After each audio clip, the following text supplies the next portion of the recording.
Good morning, Transformers, and praise the name of the Lord. It's another beautiful Tuesday morning that the Lord has given unto us. We rejoice and we choose to be glad in this day. Welcome again as we continue with the topic, the God of restoration. Today we are going to pick at God who restores time. The Bible says in the book of 2 Kings chapter number 4, when the man of God called the woman, and he told the woman, at time like this next year, you will be able to embrace a son. That is verse number 16. Then he said, about this time next year, you shall embrace a son. That we need to understand when God wants to restore time, he speaks a word. The reason why we depend on the word of God is that the word of God was spoken from onset when God created the heaven and earth, the times and the seasons. And he said, let there be. And out of the nothingness, out of the emptiness, out of the vacuum, out of the void, he spoke his word and creation appeared. So we need to understand, anytime God wants to restore your time, he gives you a word. In this word is every resource that you need to recover what was lost. So the woman that we are talking about, the Shunammite woman, had waited for a long time. We may not know for how long, but the Bible says that the husband was old. So maybe it was not 1 year, maybe not 10 years, maybe not 15 years. We may not have the details. But I'm just thinking, if the man Gehazi said that the husband is old, that means there was a span of time of waiting. And I was looking at the things that happen in the season of waiting, and especially when God has come to speak concerning restoring time. That means sometimes you can invest yourself, giving your resources, giving your time, giving your energy, in a place where you look at the end of it and you're saying there's no reward. I have been laboring in this field. I can't see anything. I've been married for this long.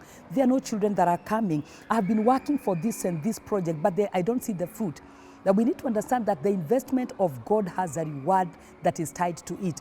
And so anytime we invest in something, there is an expectation from God and also from us to get a reward. So the minute you have waited for so long and nothing is coming, there's an aspect of desperation. There's a place of despair that you feel like you have wasted so much time. And then sometimes we are looking at the calendar of time. We are men.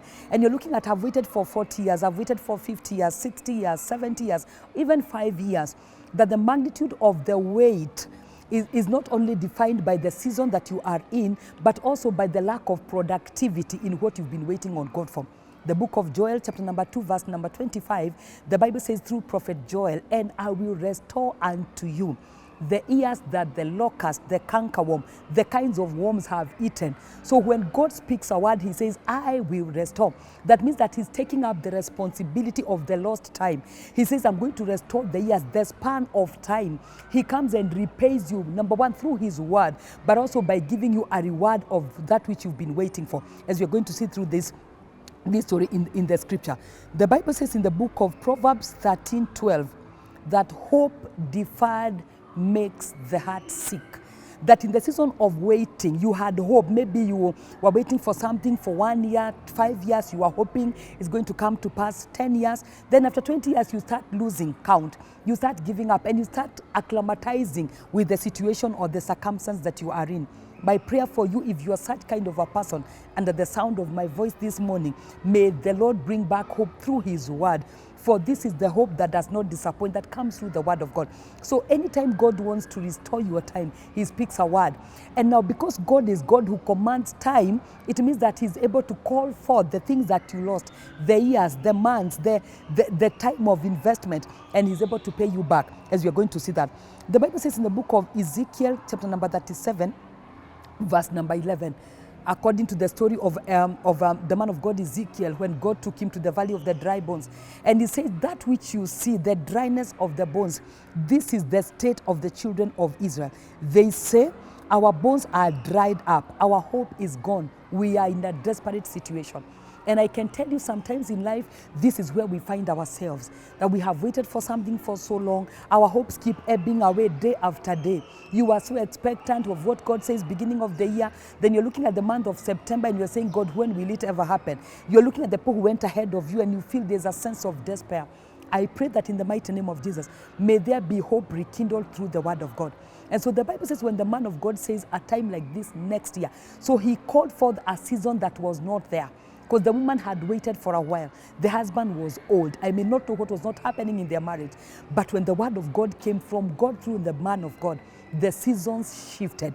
We need to understand that the reason why we need God in our lives so desperately is that He's able to change the seasons. He's able to put an end to a season. The Bible says, mourning may endure through the night, but joy comes in the morning. That the word of God brings the adorning in your spirit, adorning in your finances, adorning in your marriage, the things that you had written off, or the things that people wrote off concerning your life. By the word of God, they can be brought back. By the word of God, they can be able to be brought to a season of manifestation in the mighty name of Jesus. So it means that in the season of frustrations, in the season of disappointments, the woman became comfortable. That is why she never mentioned that she was barren. Maybe she was in denial, or maybe she just said, it's okay, I don't have to have a child. Let me concentrate on other things. And amazingly, sometimes in life, we shift our focus and our energy to other things, not the things that is not working. You've been praying about an issue again and again, and you come to a time when you say, God, even if you don't answer it, it's still okay. In the meantime, let me channel my energy to another project. Let me start doing let me serve in church. I know I don't have a child. I know I'm not married. I know things are not working financially, but in the meantime, let me channel my energy to another place. So the woman channeled her energy to serving the man of God, to seeing what the need that was in the man of God. So she was not so much concentrating on what was not working.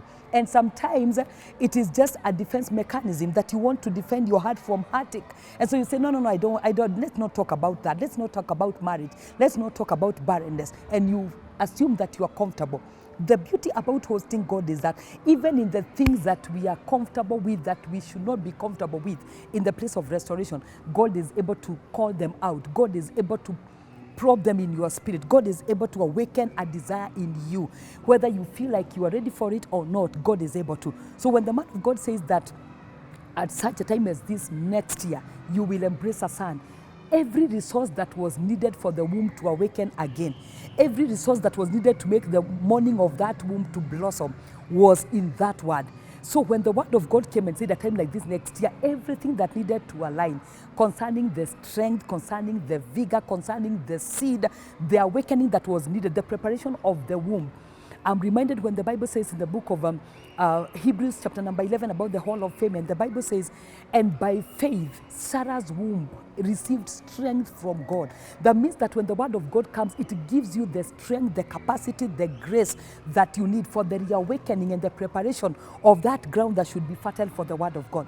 That is the beauty of walking with God and the beauty of carrying the presence of God. That even in the seasons after a long wait, after the hope is dead, after you're getting irritated by the season, after you've given up in life, when the right time comes, at the fullness of time, and I believe that it was provoked by the season of the woman coming to invest and hosting the presence of God, that there was a need that was met by that very reason. So my prayer is that in the mighty name of Jesus, the Lord is going to cause things to happen, things that we stopped bothering about, things that needs to be called by the word of God, things that need to be restored back to us, things that we gave up on. Dreams and visions that we had, but because of time, you just said, it's okay, I don't even have to bother about it. Maybe it was not even meant to be. I was not wired for this. May the Spirit of God bring forth the aliveness that comes by the word, that even in that unfertile ground, there's going to be something that blossoms out of it, and it's going to come to pass. And so God steps in the time of this woman. And that is what God does when He comes into our space. He interrupts our seasons. Sometimes it is the things that we're just doing normally, and we don't even bother about the things that have not been working. And then God, in His own divine nature, interrupts the seasons and the timings of men, and causes the timings of men to change and align with the season of God. That is the beauty about restoration, that when God restores your time, it is the way of silencing the shame of waiting, the shame of lack, maybe the shame of poverty, the shame of the disappointments in life. And He comes in His own divine way and interrupts the seasons of waiting and causes you to blossom differently. And the things that you never even bothered about anymore, they start becoming alive. Now, the beauty about the restoration power of God in the place of time is that He uses time to be able to restore time. He speaks His word, and because He has the power and the capacity, He commands time to operate in His own way. So when He calls time and He says, at time like this next year, that means that the womb of that woman got ready. And it means that the seed that maybe was not there, or maybe the seed that was weak, got power, because the word of God puts vigor, puts strength, energizes the things that were dead. It rekindles hope again, so that we can be able to get it. I'm going back to the book of Ezekiel, chapter number 37. the place that we read, verse number 11, and says our bones are dried up. And I'm thinking, in the season of waiting, maybe for a child for that long, the bones of this woman were dried up. There's no hope that is left. As in, when he was telling the man of God, please don't lie to me, don't raise my hope too high. It is the season of hopelessness for a long period of time, until when someone tells you God is saying this, you even shut and shun the prophetic word, because you've been here for so long. Maybe you've had a prophetic word after a prophetic word, and you have had a rhema word after a rhema word, until you just became used to it, and you're saying, please don't tell me about any prophetic word, please just let me be. I am okay, I know I have prayed, I have done everything, please just let me be. My prayer for us, if you're in that situation today, may there be a rekindling in your spirit, that you can give God another chance, that you can soften your inner person. You can have flesh in the place of stone, that you can receive the word of God one more time.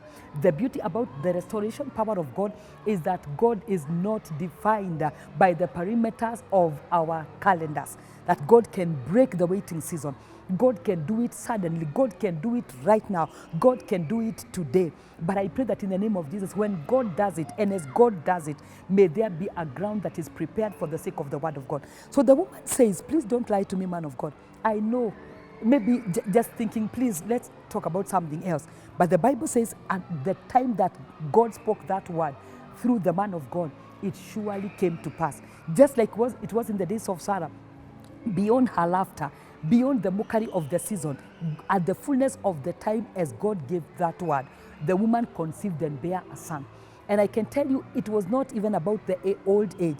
It was about the word of God bringing every resource and every power, and rejuvenating the old bones, and realigning the walls of an old uterus to be able to carry seed. I pray that in the mighty name of Jesus, may everything that is meant to be due for this season or in this month, whatever time that God has ordained of it to happen, I pray that in the mighty name of Jesus, may the word of God come to pass. May the word of God transverse through the waiting season. May the word of God silence the shame of the waiting, and let the word of God come to pass in your life.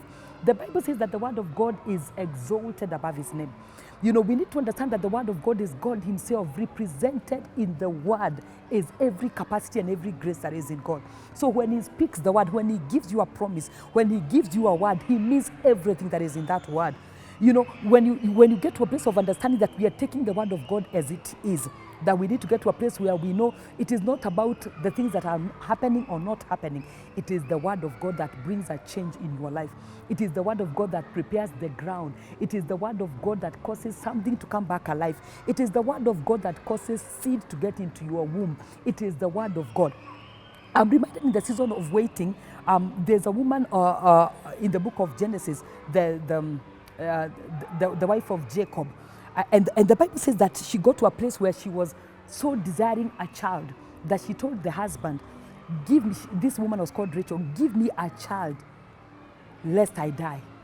That it was in a place of desperation. She had seen the husband sire children with another woman. So she knew the husband had the ability and the capacity of getting seed.